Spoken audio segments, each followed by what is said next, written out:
Hi everyone, I just wanted to make a very quick video about the recent pack that I released. This is kind of like a kit bash pack and it's for Unreal Engine 5, and it basically has a lot of different meshes and blueprints, but I wanted to open up the file, the actual file. So if you purchased it or if you have any interest in this particular pack that I'm offering, I just wanted to kind of go over what to expect, when you open it up, what's included, what kind of materials you have. All this information is actually here already, but I wanted to take my time today to show you what happens when you open up the file for the first time. What kind of customization do you have? What can I do with these?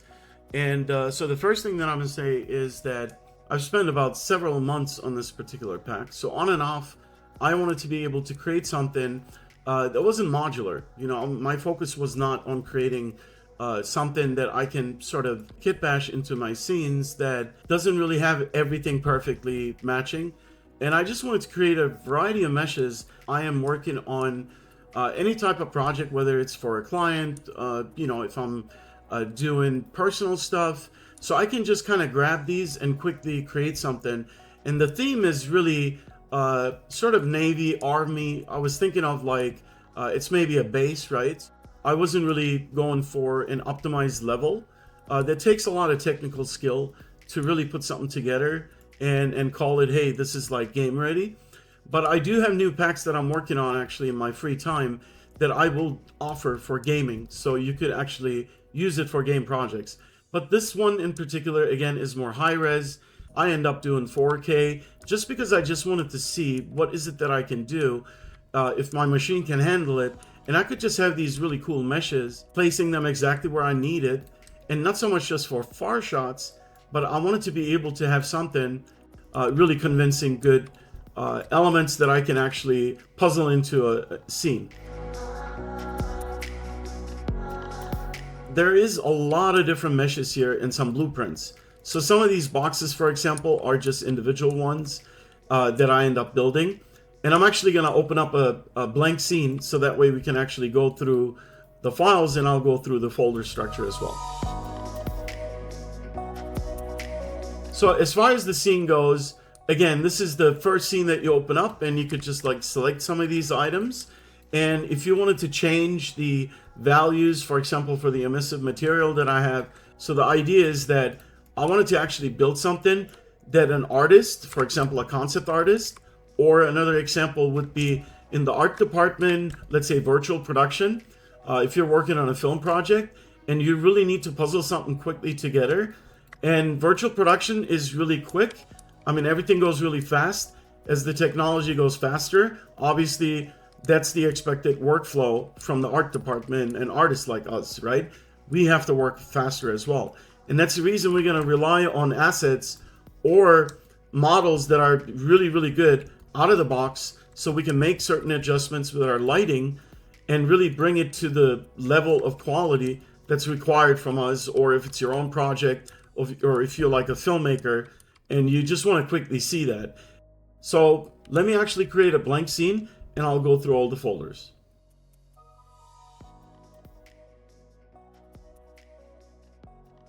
So my goal is really to show you guys what's in these folders, what to expect when you purchase this file.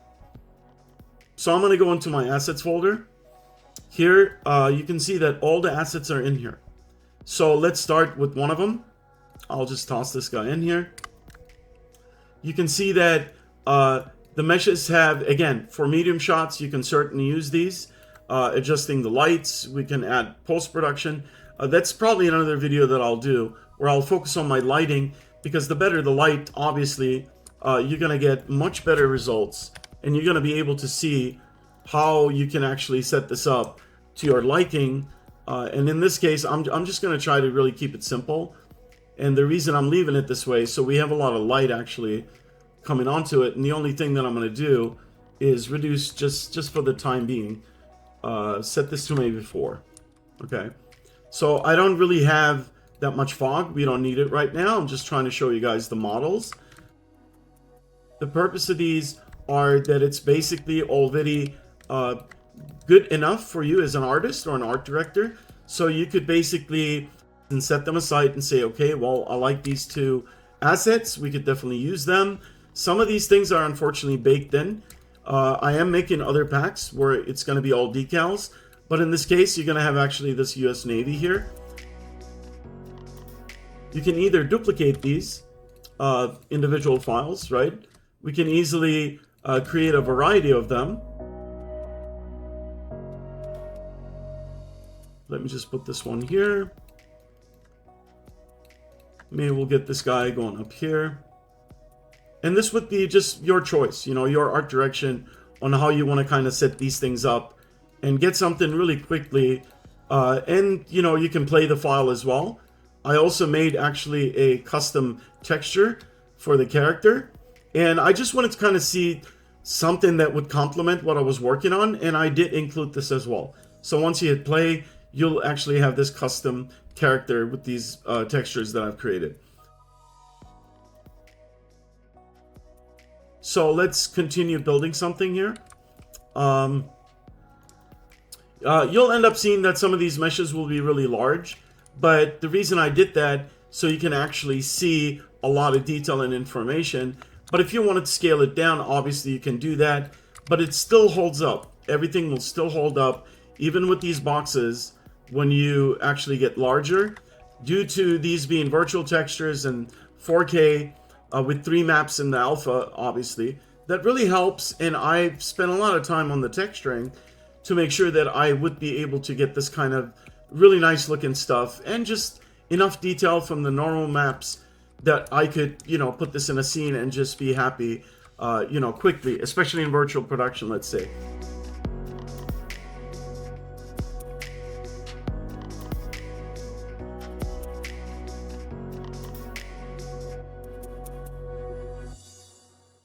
I actually built these individually here, and I didn't want to use an alpha channel, again, just because I wanted to get the real shadows.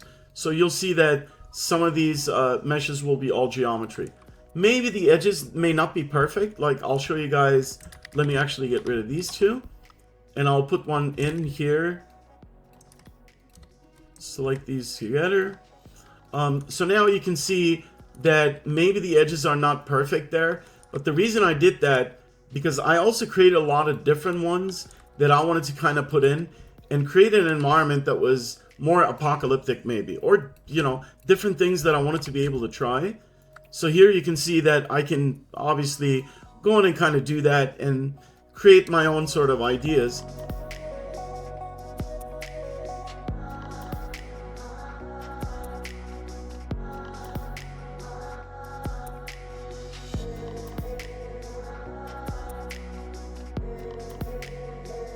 I'll take something else in here, like maybe another box.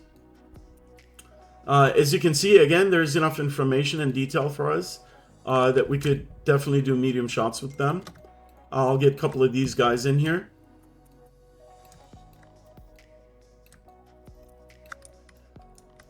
I'm just going through, you know, what I have. I'm just tossing them in here. I just want to show you guys how easy it is. Maybe I'll just like put some cables down here. Maybe I can take this guy and I will just create like a wall, quick wall with it, you know, like so. And maybe even scale it up a little bit, you know. And I'll leave this guy maybe back here. I'm just really experimenting, and that's the reason I'm showing you guys. That was kind of the purpose. So here I'll maybe put this guy here. Maybe I'll have a couple of these ones, and I'll zoom in so you guys can see the detail. And I'll also go to path tracing here so you can see how much better it already looks. Okay, let's go back to lit mode.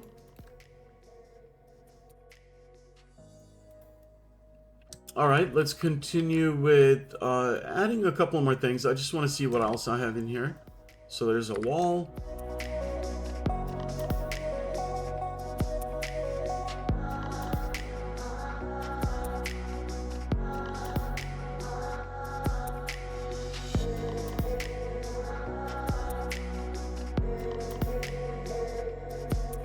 And again, I'm not really worried about like snapping them in. I personally just enjoy kind of freestyling because I am not sure what I'm gonna end up with, and I'm looking for those happy accidents, you know, things that I didn't think of, like not necessarily following one art direction. Maybe it's like it's just very, very different than what I had planned, and that's the reason most of the time, you know, I'm not a level designer, but I'm really passionate about it, and so I built levels all the time, and I have for my personal game projects. So it's really fun because you're creating an environment, and that's really very hard to make it convincing, and even harder to make sure that the gameplay feels right. But I worked at a lot of different studios, and I worked with very talented people and learning a lot from them. So okay, let's continue to see some more. There's another mesh here. Let me show you guys. It's like another sort of column that we could utilize. So here you can see that the reflections are obviously different, but I basically just want to show this really quickly. Otherwise, this would be a really, really long video. I'll pull this aside so we can have it. So I've organized everything into layers, and if I wanted to change here my roughness, simply go into roughness, and here you can just quickly change that. And same goes with anything else. Like if you wanted to, maybe you're just not happy with the color and you just want to utilize it to like match it to what you're working on, you can do that very easily up here. And then again, I have the normals, normal strength, emissive color. If you had an alpha channel, you know, in the textures and you want to utilize your own, you could control that here. Then you have your opacity mask, and again, you have all the textures here. So I'm basically using the virtual textures, and you could easily change these if you wanted to just maybe use these meshes. But so I basically will close down this window and just maybe put in a couple more meshes so you guys can actually get an idea of what I have. So here is another one. And if you do run into this, I mean, sometimes, you know, it will have, this is really easy to fix. Let me guys show you modeling tools. I have it in my favorites, but if you go and edit pivot, you can just center bottom. And sometimes I leave these because everybody has a certain sort of different preference, right? So, but you can quickly change that and just make sure to save it then.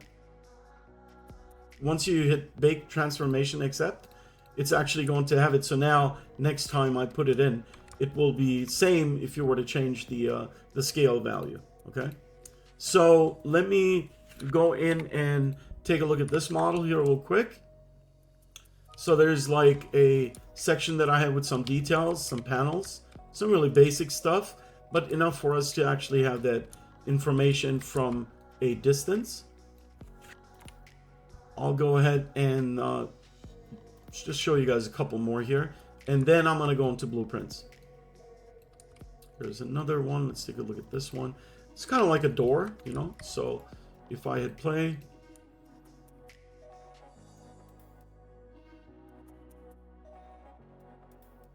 you guys can see the detail. I mean, even if you're just creating a game first map, or if you have like early alpha maps and you have some like placeholder meshes, you can easily replace it and just, you know, take a look if it's going to work for you.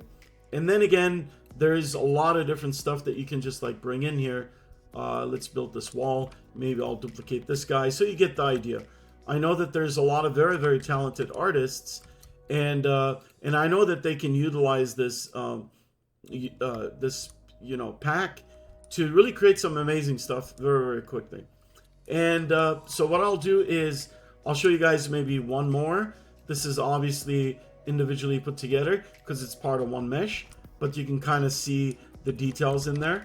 But if I now go into the blueprints folder, now these are actually blueprints that I created that already have some of these meshes that we just looked through, and then I just created some easy presets for you guys. So it's like these pre-made kind of ones. For example, I have these walls, right? But I just want to show you guys that it really starts off with one, which is the half. And here I can just really quickly build some amazing looking architecture, you know, just duplicate these files, maybe create walls that have different patterns, and I could just go on and create something really unique. And then some of these are kind of put together for you to have simple walls, just really quickly for you to realize like what you're trying to do. And some of them have these lights behind them. I mean, again, it's very simple, as you can see, but it's just, you know, something that you need instantly. You don't want to wait. You want to be able to do this so quickly and show it to your client. Like you have maybe, let's say, an hour. So you could easily build a scene in less than an hour using these assets and just changing the scale and kind of utilizing how you would want to basically build a quick scene for this. So I will be, I'll just delete this guy here, and then I'll go back to the other folders, and I just want to show you what's in each folder. Okay, so main folder would be, again, the D369 folder. If you go in, you have the assets. We just look through that. We have the blueprints. Then we have decals.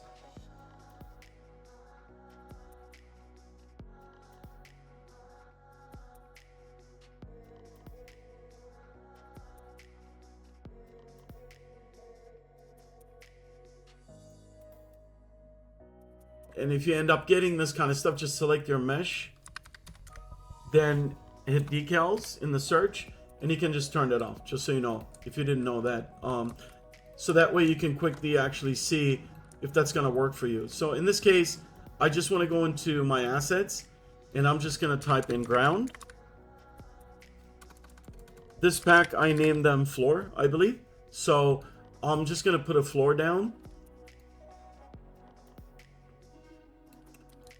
So now we can actually see these decals. I'll go back to my decals folder and put them up here, so you guys can see that I already added some distressed sort of textures, but if you lower them down, they actually look really good, especially with good lighting. It gives enough information for you to be happy with, I think, right? So here are some stripes. A stop one. Let's get rid of this one. Here I made it so I can actually scale it to my likes, you know. And then another one here, I have two sort of dirt textures that I've created, and let me show you guys how I end up using them. I actually made them so they're not sharp. I didn't want to have to deal with anything that was really too obvious in there, but I kind of end up lowering these guys to where I really just had them come in, take advantage of that color change. So that gives me a really nice like patch that I can just scale again and again, or get it even higher up there. So now on the floor, especially if it's like a corridor, it gives me, you know, really nice values that I can see there, and some reflections obviously. And again, if you wanted to change the roughness and you didn't want that, you can easily change that, right? So, and you can also change the color. So you can make it like maybe blue or any other color that you're working on, or you wanted to use your own textures, you can do that too. So I set it up so it's really user-friendly and very easy, because I struggled with all these materials and attributes, but you know, after you know, working for years, you end up getting used to it and you see how others are doing it. So you end up wanting to have something that's really quick for you. Like, I don't want to make a new shader. I just want to be able to go into my material and just quickly desaturate, render, maybe screenshot, and show it to my client.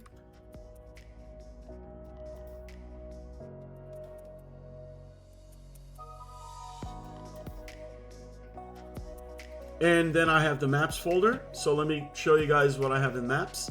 So the first one, I'll hit don't save, will be the main one that I have all the files. And if you select the development map that I have, this one is just work in progress. I'm gonna update this. So anyone who has purchased it, I am gonna add additional meshes, and you're gonna get that for free from Gumroad. And then I have an overview map.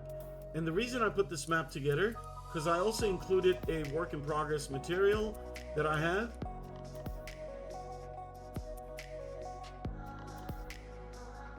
These meshes that I have. If I go to wireframe, so here I basically have two meshes, and I've assigned a material that I'm working on that kind of gives you a different sort of, you know, cyberpunkish holographic look. And I thought, how cool would that be, you know, if we had these like actually on them, so we could have different messages on each one. So this was my work in progress map that I put together, and you guys can kind of see. And if you wanted to obviously control some of this stuff, you can go into the materials, and you guys can just open one of these up, and here you can see that I basically put everything together so you can easily control it, but it's work in progress. So if you want to open the master material and kind of play with it, advance it, that would be awesome. So here you can see that I can do some very basic things that you can maybe you know, have it for your project. That would be perfect, because here I'm just really using simple triangles and squares for the shapes, but you can try different shapes. And here is an example for that. If I open that one, I basically made some hollow lines here.